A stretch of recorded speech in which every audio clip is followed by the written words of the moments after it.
এই দুনিয়াতে যতদিন বাঁচবেন এই শ্রেষ্ঠ 6টি আমল 6টি জিকির কখনো করতে ভুলবেন না। রাসূল সাল্লাল্লাহু আলাইহি ওয়াসাল্লাম সব সময় এই 6টি আমল করতেন। প্রিয় দর্শক, তার সাথে সাথে আমরা আলোচনার শেষে একটি গুরুত্বপূর্ণ প্রশ্নের উত্তর জানব ইনশাআল্লাহ আজ্জা ওয়া জাল্লাহ। প্রশ্নটি হলো, কোরবানি কার উপর ওয়াজিব? কার উপর কোরবানি করা কি ওয়াজিব? প্রিয় দর্শক, আজকের ভিডিওটি অনেক গুরুত্বপূর্ণ ভিডিও, তাই অনুরোধ করব ভিডিওতে একটি লাইক দিয়ে ও কমেন্টে আলহামদুলিল্লাহ লিখে মনোযোগ সহকারে দেখতে থাকুন। মূল আলোচনা যাওয়ার পূর্বে চলুন একটু প্রার্থনা করে নেই। হে মহান দয়ালু প্রেমময় আল্লাহ, আপনি নবীজির উসিলায় সকল দুঃখ কষ্ট পেরেশানি হতাশা বিপদ আপদ দূর করে দাও। সকলে বলি আল্লাহুম্মা আমিন। বেহেশতের পথে সুপ্রিয় দর্শক, তো চলুন আমরা বিস্তারিত জেনে নেই। প্রিয় দর্শক, 6টি দোয়া এবং জিকির আছে। দোয়া এবং জিকিরগুলো কোরআন হাদিসে বর্ণিত সকল দোয়া জিকিরের খোলাসা সারমর্ম এবং নির্যাস। এই 6টিকে যদি কোনো মুসলমান নিয়মিত আঁকড়ে ধরে তাহলে কোরআন এবং হাদিসের যত দোয়া আছে এবং জিকির আছে তার সবই সে যেন নিয়মিত আমল করলো। বলুন না সুবহানাল্লাহ। প্রতিদিন কিছু সময় বসে একটু জিকির করুন। চলতে ফিরতে উঠতে বসতে একটু আল্লাহ তাআলাকে সময় দিন। আপনি উপকৃত হবেন, আপনার কলব জিন্দা হবে, আমলনামা সওয়াবে পরিপূর্ণ হবে ইনশাআল্লাহ। জীবনের সকল সমস্যার সমাধান হবে। আল্লাহ তাআলা আপনাকে ভালোবাসবেন, আপনার জীবনের সমস্ত গুনাহ মাফ হয়ে যাবে। বলুন না সুবহানাল্লাহ। বেহেশতের পথে সুপ্রিয় দর্শক, এই 6টি দোয়া এবং জিকিরের মধ্যে সর্বপ্রথম নাম্বার জিকির হলো নবী করিম সাল্লাল্লাহু আলাইহি ওয়াসাল্লামের প্রতি দুরূদ শরীফ প্রেরণ করা। এক নম্বর আমল কি? রাসূলুল্লাহ সাল্লাল্লাহু আলাইহি ওয়াসাল্লামের উপরে দুরূদ শরীফ প্রেরণ করা। নবীজি সাল্লাল্লাহু আলাইহি ওয়াসাল্লামের প্রতি দুরূদ প্রেরণ করা আমল এমন দামি আমল যে আপনি যদি সারা দিনে শুধুমাত্র নবীজির প্রতি দুরূদ শরীফ প্রেরণ করার আমলটি জিকির হিসেবে সবচেয়ে বেশি করেন, দোয়া হিসেবে যদি এটাই আপনি সারাদিন করতে থাকেন তাহলে এটাই আপনার জন্য যথেষ্ট হবে আল্লাহ তাআলার কাছে। আর কিছু না চাইলেও চলবে। দুরূদ মানেই হলো নবীজি সাল্লাল্লাহু আলাইহি ওয়াসাল্লামের জন্য দোয়া করা, রাসূলুল্লাহ সাল্লাল্লাহু আলাইহি ওয়াসাল্লামের প্রশংসা করা। প্রিয় দর্শক, আপনি নবীজির প্রতি একবার রহমত দোয়া করলে, অর্থাৎ একবার দুরূদ শরীফ পেশ করলে আল্লাহ তাআলা আপনার উপর 10 বার রহমত বর্ষণ করবেন, 3টি পুরস্কার দান করবেন। সুবহানাল্লাহ। 10 গুণ সম্মান বৃদ্ধি করবেন, 10টি গুনাহ আল্লাহ তাআলা ক্ষমা করে দিবেন। এইভাবে একজন ব্যক্তি যতবার দুরূদ শরীফ পড়বে ততবার সে আল্লাহ তাআলার রহমত ও অনুগ্রহ পাবে। প্রিয় নবী সাল্লাল্লাহু আলাইহি ওয়াসাল্লাম বলেছেন, তোমরা বৃহস্পতিবার ও শুক্রবার জুমার দিনে এই সময়গুলোতে তোমরা আমার প্রতি বেশি বেশি দুরূদ শরীফ পাঠ করো, কেন তোমাদের পাঠকে দুরূদ ফেরেশতারা আমার কাছে নিয়ে আসে। প্রিয় দর্শক, দুরূদ পাঠের ফজিলত সম্পর্কে বলতে গেলে আপনি যদি নিয়মিত প্রিয় নবী সাল্লাল্লাহু আলাইহি ওয়াসাল্লামের প্রতি দুরূদ শরীফ পাঠ করতে পারেন তাহলে এর ফজিলত আপনি নিজেই অনুভব করতে পারবেন ইনশাআল্লাহ। রাহমাতুল লিল আলামিন আল্লাহ রাসূল সাল্লাল্লাহু আলাইহি ওয়াসাল্লাম ওয়াদা করেছেন যে আপনার পেরেশানি দূর হবেই হবে ইনশাআল্লাহ। আল্লাহ রাব্বুল আলামিন আপনার পেরেশানি দূর করে দিবেন, হতাশা দুশ্চিন্তা দূর করে দিবেন। তো কোন দুরূদ পাঠ করব? দুরূদের মধ্যে সবচেয়ে শ্রেষ্ঠ দুরূদ হলো দুরূদে ইব্রাহিম, যেটা আমরা নামাজের শেষ বৈঠকে পড়ে থাকি। দুরূদে ইব্রাহিম সাল্লাল্লাহু আলাইহি ওয়াসাল্লামের ছোট্ট দুরূদ শরীফ পড়তে পারেন, তবে সবথেকে উত্তম দুরূদ হলো দুরূদে ইব্রাহিম পাঠ করা। তো 6টি আমলের মধ্যে 1 নম্বরে আমরা এই দুরূদের আমল বেশি বেশি করব ইনশাআল্লাহ, সাল্লাল্লাহু আলাইহি ওয়াসাল্লাম অথবা দুরূদে ইব্রাহিম ইনশাআল্লাহ আজ্জা ওয়া জাল্লাহ। 2 নম্বর আমলটি হচ্ছে ইস্তিগফার করা। ইস্তিগফার মানে হচ্ছে আল্লাহ রাব্বুল আলামিনের কাছে ক্ষমা প্রার্থনা করা, আল্লাহ রাব্বুল আলামিনের কাছে ক্ষমা চাওয়া চোখের পানি ছেড়ে দিয়ে। যে ব্যক্তি ইস্তিগফারকে আঁকড়ে ধরবে, এটাকে প্রতিনিয়ত করতে থাকবে, ইস্তিগফার কখনো ছাড়বে না, সব সময় তার মধ্যে ইস্তিগফার অব্যাহত থাকবে, জবানে যাই থাকবে ইস্তিগফার, ওই ব্যক্তিকে আল্লাহ রাব্বুল আলামিন বিভিন্ন পেরেশানি থেকে এমন পেরেশানি থেকে আল্লাহ তাআলা তাকে মুক্ত করবেন যে সে কল্পনা করতে পারবে না। ইস্তিগফার হলো এমন একটি আমল যেটা আমাদেরকে দুনিয়ার পেরেশানি থেকে দূর করবে এবং আখিরাতের পেরেশানি থেকেও দূর করবে। দুনিয়ার পেরেশানি আমাদের বিপদ আপদ, মুসিবত, রিজিকের অনটন, অভাব এগুলো। আর আখিরাতের পেরেশানি হলো আমাদের পাপ, আমাদের গুনাহ এগুলো।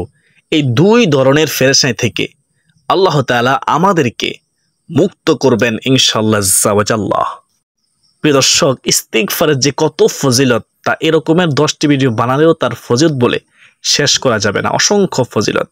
তাই আপনি যখনই সময় পান, অফিসে যাচ্ছেন, হেঁটে হেঁটে বাজারে যাচ্ছেন, লম্বা সিরিয়াল দাঁড়িয়ে আছেন, অবসর সময় নিরিবিলি সময় বসে আছেন, সেই সময়গুলোতে অবসর সময় ইস্তিগফার করে পরিপূর্ণ করে ফেলুন, আপনার জীবনটাকে সাজিয়ে ফেলুন। ইস্তিগফার জবানে জারি রাখুন। প্রিয় দর্শক, ইস্তিগফার সকল সমস্যার সমাধান। ইস্তিগফারগুলো হলো, এই ইস্তিগফারগুলো পড়তে পারেন, হাদিসের মধ্যে আছে। আস্তাগফিরুল্লাহ, আস্তাগফিরুল্লাহ পড়তে পারেন, অথবা আস্তাগফিরুল্লাহ ওয়া আতুবু ইলাইহি পড়তে পারেন, অথবা আস্তাগফিরুল্লাহ আল্লাযী লা ইলাহা ইল্লা হুয়াল হাইয়ুল কাইয়্যুম ওয়া আতুবু ইলাইহি লা হাওলা ওয়ালা কুওয়াতা ইল্লা বিল্লাহিল আলিয়্যিল আযীম। এই ইস্তিগফারটিও পড়তে পারেন। প্রিয় দর্শক, ইস্তিগফারের মধ্যে সবচেয়ে শ্রেষ্ঠ ইস্তিগফার হলো সাইয়্যিদুল ইস্তিগফার, পৃথিবীর শ্রেষ্ঠ তাওবার দোয়া। এই সাইয়্যিদুল ইস্তিগফার আপনি যদি না পারেন, তাহলে আপনি দেখে দেখে হলেও এই সাইয়্যিদুল ইস্তিগফার এটি পড়বেন। দেখে দেখে হলেও আপনি ডেকে পড়বেন। বন্ধুরা, ইস্তিগফারের আমল আপনার মধ্যে অব্যাহত রাখুন। আপনি সাইয়্যিদুল ইস্তিগফার পড়তে পারেন না, কোনো সমস্যা নেই, কোনো পেরেশানি নেই। সবচেয়ে ছোট ইস্তিগফার হলো আস্তাগফিরুল্লাহ, আস্তাগফিরুল্লাহ। এই ছোট ইস্তিগফারটি পড়তে থাকুন। আস্তাগফিরুল্লাহ যার অর্থ হলো, হে আল্লাহ, আমি আপনার কাছে ক্ষমা চাই। আপনার অগণিত ভুল হয় প্রিয় দর্শক, আমার অগণিত ভুল হয়। আপনার মিনিটে মিনিটে, প্রতি ঘন্টায় ঘন্টায়, মুহূর্তে মুহূর্তে ভুল হয়। আমার প্রতি মিনিটে মিনিটে, ঘন্টায় ঘন্টায়, মুহূর্তে মুহূর্তে ভুল হয়। আপনি ইস্তিগফার পাঠ করতে থাকুন। ভুল হলেই আপনি ইস্তিগফার পাঠ করতে থাকুন। তাহলে প্রিয় দর্শক, পৃথিবীর শ্রেষ্ঠ 6টি দোয়া এবং জিকিরের মধ্যে, আমলের মধ্যে 2 নম্বর আমলটি হলো ইস্তিগফার করা। তাই আমরা সকলেই ইস্তিগফারের আমলটি প্রত্যেকে প্রতিনিয়ত অব্যাহত রাখব ইনশাআল্লাহ আল্লাহ। এটি গেল 2 নম্বর আমল। 3 নম্বর আমলটি হলো ইয়া জাল জালালি ওয়াল ইকরাম। ইয়া জাল জালালি ওয়াল ইকরাম, এটি হলো একটি জিকির। আল্লাহ তাআলাকে ডাকা, আহ্বান করা, এটাই হলো জিকির। ইয়া জাল জালালি ওয়াল ইকরাম, এটিকে ইসমে আযম বলা হয়। নবী করিম সাল্লাল্লাহু আলাইহি ওয়াসাল্লাম বলেছেন, তোমরা এই ইয়া জাল জালালি ওয়াল ইকরাম এটাকে নিয়মিত আঁকড়ে ধরো, প্রতিনিয়ত পাঠ করতে থাকো। ইয়া জাল জালালি ওয়াল ইকরাম কেন নবীজি এত বেশি বলতে বলেছেন? এটার মাধ্যমে আমাদের লাভটা কি? এর ব্যাখ্যা করতে গিয়ে বলেছেন, ইয়া জাল জালাল মানে হলো হে মহান বরত্বের অধিকারী, ওয়াল ইকরাম এর অর্থ হলো হে দানশীল। তাহলে প্রথম বাক্যে আল্লাহর বরত্বের কথা স্বীকৃতি দিয়ে প্রশংসা করা হয়, আর দ্বিতীয় বাক্যে হে দানশীল বলে আল্লাহ তাআলার কাছে চাওয়া হয়। এজন্য আমরা বেশি বেশি এই আল্লাহ তাআলা গুণবাচক নামটি ধরে ডাকবো, ইয়া জাল জালালি ওয়াল ইকরাম, ইয়া জাল জালালি ওয়াল ইকরাম, ইয়া জাল জালালি ওয়াল ইকরাম। তাহলে এই গেল 3 নম্বর আমল, বেহেশতের পথে সুপ্রদর্শক। 4 নম্বর আমলটি হচ্ছে, 4 নম্বরে যে জিকির এবং দোয়া করতে নবী করিম সাল্লাল্লাহু আলাইহি ওয়াসাল্লাম সবসময় আমাদেরকে উৎসাহিত করেছেন, প্রেরণা দিয়েছেন, সেটি হলো লা হাওলা ওয়ালা কুওয়াতা ইল্লা বিল্লাহ, লা হাওলা ওয়ালা কুওয়াতা ইল্লা বিল্লাহ। 6টি দোয়া এবং জিকিরের মধ্যে 4 নম্বরে হলো কি, লা হাওলা ওয়ালা কুওয়াতা ইল্লা বিল্লাহ, লা হাওলা ওয়ালা কুওয়াতা ইল্লা বিল্লাহ, যার অর্থ হলো আল্লাহ তাআলা ছাড়া কোনো ভরসা নেই, কোনো ক্ষমতা বা শক্তি নেই। অর্থাৎ মানুষের ব্যক্তিগত শক্তি, সামর্থ্য, ক্ষমতা ও সাহস যত বেশি থাকুক না কেন, আল্লাহ তাআলা তৌফিক না দিলে তা কোনো ধরনের উপকারে আসবে না। এই অর্থ বুঝে আপনি লা হাওলা ওয়ালা কুওয়াতা ইল্লা বিল্লাহ বেশি বেশি পাঠ করবেন। নবী করিম সাল্লাল্লাহু আলাইহি ওয়াসাল্লাম বলেছেন, তোমাদেরকে কি আমি জান্নাতের একটি ধনভাণ্ডারের খোঁজ দেব, খবর দেব, যেটা জান্নাতের ভাণ্ডার, সওয়াব না, সাধারণ কোনো সওয়াব না, পুরো জান্নাতের একটি ধনভাণ্ডারের সন্ধান দেব। নবী করিম সাল্লাল্লাহু আলাইহি ওয়াসাল্লাম তখন বলেছেন, ও আমার সাহাবীরা শুনো, যে লা হাওলা ওয়ালা কুওয়াতা ইল্লা বিল্লাহ, লা হাওলা ওয়ালা কুওয়াতা ইল্লা বিল্লাহ। এটা হলো জান্নাতের ধনভাণ্ডার সমূহের মধ্যে একটি ধনভাণ্ডার, লা হাওলা ওয়ালা কুওয়াতা ইল্লা বিল্লাহ। অতএব এই আমলটিও আমরা বেশি বেশি করার চেষ্টা করব। অতএব এই আমলটিও বেশি বেশি করবেন ইনশাআল্লাহ। 4 নম্বর আমল হয়ে গেল। তাহলে 6টি আমলের মধ্যে 1 নম্বর হচ্ছে দুরুদের আমল, 2 নম্বর হচ্ছে ইস্তিগফারের আমল, 3 নম্বর হলো ইয়া জাল জালালি ওয়াল ইকরাম এই ইসমে আযমের আমল, 4 নম্বর হলো লা হাওলা ওয়ালা কুওয়াতা ইল্লা বিল্লাহ বেশি বেশি পাঠ করা, 5 নম্বর হলো দোয়া ইউনুস বেশি বেশি পাঠ করা। প্রিয় দর্শক, আপনারা অনেকে দোয়া ইউনুস অনেক কঠিন মনে করেন। দোয়া ইউনুস হলো লা ইলাহা ইল্লা আনতা সুবহানাকা ইন্নী কুনতু মিনাজ জালিমিন, লা ইলাহা ইল্লা আনতা সুবহানাকা ইন্নী কুনতু মিনাজ জালিমিন। যার অর্থ হলো, হে আল্লাহ, তুমি ছাড়া আর কোনো মাবুদ নেই, তুমি পবিত্র ও মহান, নিশ্চয়ই আমি জালেমদের অন্তর্ভুক্ত, নিশ্চয়ই আমি জালেমদের অন্তর্ভুক্ত। আল্লাহু আকবার কাবীরা। কত সুন্দর দোয়া ইউনুসের অর্থ। অনেক অর্থ জানেন না, অর্থটি শিখে নেবেন। অর্থ আমি আবার বলতেছি, হে আল্লাহ, তুমি ছাড়া আর কোনো মাবুদ নেই, তুমি পবিত্র ও মহান, নিশ্চয়ই আমি জালেমদের অন্তর্ভুক্ত। আল্লাহু আকবার কাবীরা। প্রিয় দর্শক, আপনারা অবশ্যই জানেন এই দোয়া পাঠ করে আল্লাহর একজন নবী জীবনের কঠিন সময়ে কঠিন পরিস্থিতির মুখোমুখি হয়ে এমন বিপদে পড়েছেন যে বিপদের পথ থেকে উদ্ধারের কোনো পথ ছিল না, মুক্তির কোনো পথ ছিল না। আল্লাহ তাআলা অলৌকিকভাবে এই বাক্য পাঠ করার কারণে, অর্থাৎ লা ইলাহা ইল্লা আনতা সুবহানাকা ইন্নী কুনতু মিনাজ জালিমিন পাঠ করার কারণে, এর মাধ্যমে আল্লাহ তাআলা তাকে মুক্তি দান করেছেন, বিপদ থেকে উদ্ধার করেছেন। সুবহানাল্লাহ। প্রিয় দর্শক, এতক্ষণ নিশ্চয় আপনারা বুঝতে পেরেছেন আমি কার কথা বলেছি। হ্যাঁ প্রিয় দর্শক, হযরত ইউনুস আলাইহিস সালাম সমুদ্রে মাছের পেটে থাকাকালীন এই দোয়াটি পাঠ করার ফলে আল্লাহ তাআলা তাকে মুক্ত করেছেন, উদ্ধার করেছেন বিপদ থেকে। সুবহানাল্লাহ। আল্লাহ তাআলা পবিত্র কোরআনে বলেছেন, হযরত ইউনুস আলাইহিস সালামকে আল্লাহ তাআলা যে রক্ষা করেছেন, এই বাক্য যদি কেউ পড়ার মতো পড়ে, মর্ম উপলব্ধি করে পড়ে, হক আদায় করে পড়ে, মনের গভীর থেকে পড়ে, নিয়মিত পড়ে, সব সময় পড়ে, আল্লাহ তাআলা ঈমানদারদেরকেও রক্ষা করবেন এভাবে। আল্লাহু আকবার। দলিল, ফাস্তাজাবনা লাহু ওয়া নাজাইনাহু মিনাল গাম্মি ওয়া কাযালিকা নুনজিল মুমিনিন। কেউ যদি বিপদ আপদে পড়ে, বালা মুসিবতে পড়ে, তাহলে যদি সে এই দোয়াটি পাঠ করে, তাহলে আল্লাহ তাআলা তাকে উদ্ধার করবেন। তাই আমরা অবশ্যই নিয়মিত এই দোয়াটিও পাঠ করব, পাঠ করার চেষ্টা করব ইনশাআল্লাহ আজ্জা ওয়া জাল্লা। তো এটি গেল 5 নম্বর আমল। প্রিয় দর্শক, 6 নম্বর আমলটি হলো এই 4টি তাসবিহ, এই 4টি জিকির করবেন। সুবহানাল্লাহ, আলহামদুলিল্লাহ, ওয়া লা ইলাহা ইল্লাল্লাহু, আল্লাহু আকবার। সুবহানাল্লাহ, আলহামদুলিল্লাহ, ওয়া লা ইলাহা ইল্লাল্লাহু, আল্লাহু আকবার বেশি বেশি করে পাঠ করবেন।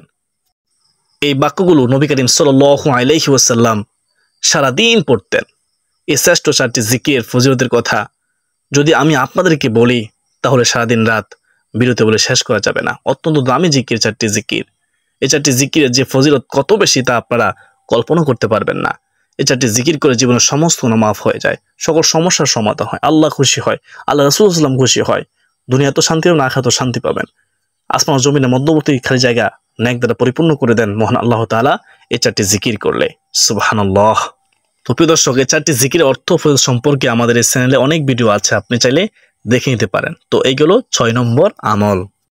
প্রিয় দর্শক, এই 6টি দোয়া এবং জিকিরগুলো কোরআন হাদিসে বর্ণিত সকল দোয়া জিকির খোলাসা, সারমর্ম এবং নির্যাস। আমি গুণগার আবারও আপনাদের সুবিধার্থে সংক্ষেপে বলে দিচ্ছি, খেয়াল করুন। 1 নম্বরে দুরুদের আমল, দুরুদ আমল বেশি বেশি করে করা। 2 নম্বরে ইস্তিগফার আমল বেশি বেশি করে করা। 3 নম্বরে ইয়া জাল জালালি ওয়াল ইকরাম ইসমে আযমের আমল বেশি বেশি করে করা। আল্লাহ তাআলার গুণবাচক নামটি বেশি বেশি করে পড়া। 4 নম্বর হচ্ছে লা হাওলা ওয়ালা কুওয়াতা ইল্লা বিল্লাহ, এই বাক্যটি বেশি বেশি করে পড়া। 5 নম্বর হচ্ছে দোয়া ইউনুস, লা ইলাহা ইল্লা আনতা সুবহানাকা ইন্নী কুনতু মিনাজ জালিমিন বেশি বেশি করে পড়া। 6 নম্বর হচ্ছে শ্রেষ্ঠ 4টি জিকির বেশি বেশি করে করা। সুবহানাল্লাহ, আলহামদুলিল্লাহ, ওয়া লা ইলাহা ইল্লাল্লাহু, আল্লাহু আকবার। আল্লাহ রাব্বুল আলামিন আমাদের সকলকে পৃথিবীর শ্রেষ্ঠ 6টি দোয়া এবং 6টি জিকির আমল সহিশুদ্ধভাবে করার তৌফিক দান করুন। সকলে বলি আল্লাহুম্মা আমিন। তো প্রিয় দর্শক, তো প্রশ্নের উত্তরটি শুনুন। প্রশ্নটি হলো, কোরবানি কার উপর ওয়াজিব? কে কোরবানি দিবে? শুনুন উত্তর। কোরবানি ওয়াজিব হওয়ার জন্যে পূর্ণ বছর নেসাবের মালিক থাকা জরুরি নয়, বরং কোরবানির দিনগুলোতে যে নিসাব পরিমাণ সম্পদের মালিক থাকবে, আবার বলতেছি, কোরবানির দিনগুলোতে যে নেসাব পরিমাণ সম্পদের মালিক থাকবে তার উপরেই কোরবানি ওয়াজিব। এমনকি 12 তারিখ সূর্যাস্তের পূর্ব মুহূর্তেও যদি কেউ নেসাবের মালিক হয় তাহলে তার উপরও কোরবানি ওয়াজিব হবে। আশা করি সকলে বুঝতে পেরেছে, আমি সংক্ষেপে বলেছি। আমি মনে করি যেহেতু আজকের ভিডিওটি অনেক গুরুত্বপূর্ণ ছিল, তাই অবশ্যই শেয়ার করে দেবেন ইনশাআল্লাহ, যেন অপর মুসলমান শিখতে পারে, জানতে পারে। আসুন এ পর্যন্ত সকলে সুস্বাস্থ্য কামনা করে বিদায় নিচ্ছি। ওয়া মা আলাইনা ইল্লা বালাগ। আসসালামু আলাইকুম ওয়া রাহমাতুল্লাহি ওয়া বারাকাতুহু।